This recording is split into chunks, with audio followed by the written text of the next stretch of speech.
everybody, my name is Cora, and today we will be reading Angelina Ballerina by Katherine Holabird and illustrated by Helen Craig.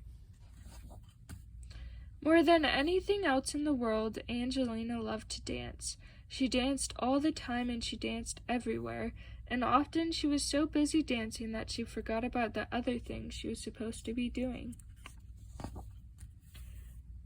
Angelina's mother was always calling to her, "Angelina, it's time to tidy up your room now," or "Please get ready for school now, Angelina." But Angelina never wanted to go to school. She never wanted to do anything but dance. One night, Angelina even danced in her dreams, and when she woke up in the morning, she knew that she was going to be a real ballerina one day. When Mrs. Mouseling called Angelina for breakfast, Angelina was standing on her bed doing curtsies. When it was time for school, Angelina was trying on her mother's hats and making sad and funny faces at herself in the mirror. "You're going to be late again, Angelina," cried Mrs. Mouseling. But Angelina did not care. She skipped over rocks and practiced high leaps over the flower beds until she landed right in old Mrs. Hodgepodge's pansies and got a terrible scolding. At playtime, she twirled and spun across the playground so fast that none of the little boys in her class could catch her, and they were all very cross. After school, she did a beautiful arabesque in the kitchen and knocked over a pitcher of milk and a plate of her mother's best cheddar cheese pies. "Oh, Angelina, your dancing is nothing but a nuisance," exclaimed her mother.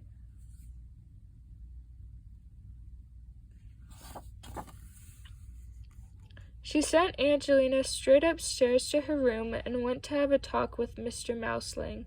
Mrs. Mouseling shook her head and said, "I just don't know what to do about Angelina." Mrs. Mouseling thought a while, and then he said, "I think I may have an idea." That same afternoon, Mr. and Mr. Mouseling went out together before the shops closed. The next morning at breakfast, Angelina found a large box with her name on it. Inside the box was a pink ballet dress and a pair of pink ballet slippers. Angelina's father smiled at her kindly. Angelina was so excited that she jumped straight up in the air and landed with one foot in her mother's sewing basket. The very next day, Angelina took her pink slippers and ballet dress and went to her first lesson at Miss Lily's ballet school. There were 9 other little girls in the class, and they all practiced curtsies and pliés and ran around the room together just like fairies. Then they skipped and twirled about until it was time to go home. "Congratulations, Angelina," said Miss Lily. "You are a good little dancer, and if you work hard, you may grow up to be a real ballerina one day." Angelina ran all the way home to give her mother a big hug. "I'm the happiest little girl in the world today," she said. From that day on, Angelina came downstairs when her mother called her. She tidied her room and she went to school on time.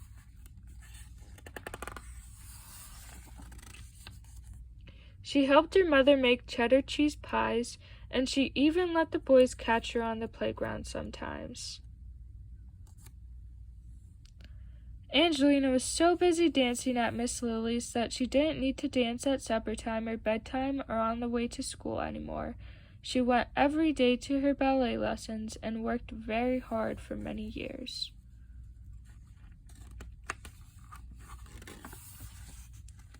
Until at last she became the famous ballerina Mademoiselle Angelina, and people came from far and wide to enjoy her lively dancing.